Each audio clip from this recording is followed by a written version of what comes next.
All right, so we're going to start talking about self-motivation and showing initiative. This is a topic that I feel like is very vital to you guys, largely because this is something that I see you having to have in the future. Um, I think this is just my personal opinion, and I'm interjecting. I think e-learning is going to grow and grow at a massive rate. In that you may start next fall at wherever educational endeavor you're in. You may be online learning again. So that's just an interjection that I have, and that finding ways to be self-motivated and have initiative is vital for your foreseeable education career because it is tricky. It is tricky. I will tell you that. So so starting point. There are three types of people in this world: those who make things happen, those who watch things happen, and those who wonder what happened. Mary Kay Ash, American businesswoman. Okay, do you agree or disagree with the statement? So I'll give yourself about 3 seconds to ponder, and then I'll interject with my opinion. And remember, if you need more time to think about this, please pause. But I really think it matters on there are different things that influence this. It matters on who you're around. I think it matters with what you're doing. And I think it also matters just the time of year, what kind of mood you're in. I will say I have some students who have a lot of motivation. I have other students who do not. But I see some lack motivation based on the topic they're covering, and other ones gain some depending on what the topic they're covering. So that's my opinion on the motivation.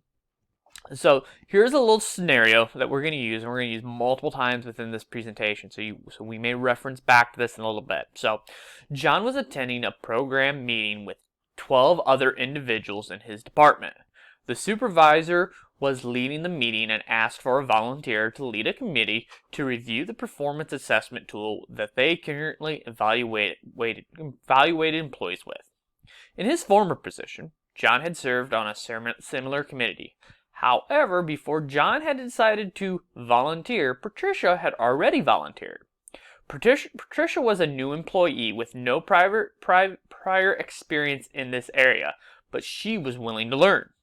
So who showed the initiative in this situation? Okay, was it John? Okay, who was thinking about doing that because he had the skills along that from a previous employment opportunity, or was it Patricia who just went out and said, "I will do it"?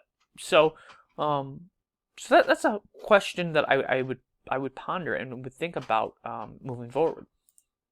So our objectives for this learning opportunity is you're going to evaluate your ability to take initiative, identify a situation where initiative is required, and apply these skills to workplace situations. Okay, so initiative. What is initiative? Okay, do you have initiative? Are you able to work without supervision? And that supervision piece is I think one of the most vital ones because in most careers, and what we're doing here in a lot of cases, isn't so much about CAD. It's a lot about just preparing you for careers, okay? Are you able to work without supervision? Or do you need somebody breathing down your neck all the time? And that comes back to the idea of, maybe, and it may think, well, if I don't have somebody breathing down my neck, and I'm not willing to do things, it runs into an issue because some careers they require more supervision than others. My career, I have very little supervision. I will say I do my best to train you guys to have very little supervision. Just largely because, that's how the professional world works, is that you're expected to do a job, you do it, and that your supervisor isn't over top of you all the time. Or you can get into other instances and fields where you have to have supervision all the time. That there are individuals who do not have that self-motivation. I will say I'm actually very, very proud of you guys, and you guys have done an excellent job all year with the self-motivation. I walk around, I look at other programs, and I'm just like, kids standing around, kids not doing anything, and I don't like it, but it's not my place to say anything. And so I've always done my best to make sure that you guys have things to do and things to learn along the way, and that every day is meaningful, and we're not just standing around because, that's what I'm allowed to do. I don't feel like doing anything today, so I'm not going to do anything today. No, that doesn't work in my world, and I hope it doesn't work in your world either. So, an initiative definition: the power or opportunity to do something before others do. Okay, just starting to do it before you're asked. Okay, and that allows you to get ahead and be ahead. Okay, so we're moving back to the John story. Okay, the program meeting guy. Okay. In this situation, did John have the needed background or experience to do this job well? Why or why not? Okay? Take about 2 seconds, pause it, think about it, and I'm going to give you my opinion. I firmly believe John had the experience to do it. Okay? He had been on committees before. He had the needed background experience. He knew exactly what was going on, why they were doing that, and it just seemed like because he was apprehensive in a new position that he wasn't willing to take on that responsibility for the new organization. Okay? In your opinion, did he lose out on the opportunity to highlight his abilities? Why or not? 2 seconds. Okay. Yeah. He thought too long, thought wrong. He messed up on a big opportunity. He messed up on a big opportunity to highlight his abilities because he was in the new position. And so that was something that I feel like he needed to take the initiative, a little bit more initiative, to get it done instead of sitting back and letting somebody else do it. Okay? Do you believe it was a good choice for Patricia to volunteer for this opportunity? Why or why not? Take about 3. I purposely, if Patricia felt confident in the duty she already had, I think it was a great idea for her to volunteer. If you don't take initiative, you can't learn anything, and that expect others to do things and do things for you, and that if you're not willing to take initiative to learn or to expand your self-learning, yeah, that's huge. That plays a huge role. Just realized there's a cabin in this one and a self-motivation. That's kind of funny. All right, continuing. How self-confident are you? Okay. In a few moments, you're going to take this Mind Tools quiz. Okay. It's just a short quiz. I'm going to actually go over. I'm going to have another video on me reading a lot of it. Hopefully, you're able to do it. Do it on your own and read it. So it helps you. Do you have questions about this? If you do, I guess email or text me your opinion about how this information relates to your life. Okay, it's kind of a self check. Then after you've done, what is one fact that really struck out at you? Okay, and what is something that contradicts something you previously thought about it? Okay, so we're just talking about self-confidence. Okay. And the reason why we're talking about self-confidence is because self-confidence plays a role with initiative. Some of us naturally have a tendency to display more initiative, and I will agree with that. However, sometimes that is due to self-confidence, not skills or ability.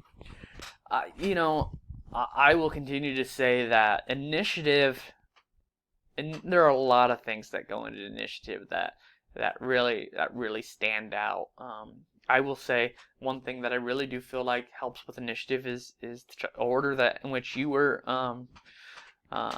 could be the order in which you were born within your family. Other times, self-initiative is just who you're around. I think there is so much of a sociological aspect of it, and that it's not just an inherent ability of somebody. So moving on. Self-confidence versus motivation. Okay? So, do you agree with the results you got from your test? Okay? Do you agree with your results? So I went through and I just went through and did this. So do you agree or disagree with your results? So I'm gonna tell you, I got a 49. Do I agree or disagree? Yeah. I agree with them. It just largely it comes back to processes of what I'm doing. I'm teaching myself things here at home that I know other people, or I feel like I should already know how to do this at my age, and that I don't have the self-confidence that I should or need to have at my age. But on the other hand, I know I've done things that a lot of people don't have self-confidence with. For example, running. I find so many cases with running, people just don't have the self-confidence that they can achieve the levels they want. So when I coach and I talk to people, and even within teaching CAD skills, it's not necessarily about giving them new skills. It's giving them confidence to use the skills that they have and to set people up to continue on finding success. Because if you're able to, working out, running, if you don't look at the big picture and you only look at today, it's much easier because all you got to do is accomplish today. And so, like, in a little bit, I'm going to go run 3 miles. Well, 3 miles may be really, really far to some people. I'm like, but I beat myself up because I'm like, it's not that far at all, and I have to go run 3 miles. And so it's just one of those, like, I'm running 3 miles today so I can run more later on. And that I'm able to look at it in the small scale and have the confidence that I can do that. I can easily do that. Then moving forward, I can do something else. Okay? What can you do to increase your self-confidence in school and work settings? So I fell in the middle category myself, and I hope you scored higher than what I did. But one of the things, like it said, is stop being so hard upon yourself, and it's true. We all have different skills. We all have different mindsets and life experiences, and so that is one thing that you need to understand. What you can do and increase your settings within school and work. Okay, how can you increase your self-confidence to positively impact you? I will say there are many times where, and I will use, I think school, running, they're all metaphors for life, and that this world is way too hard to have negative self-talk, and that you have to continually have positive self-talk and self-confidence to be able to achieve your goals you want. So all right, I'm going to leave it off here, and I will pick up at this point in the next video.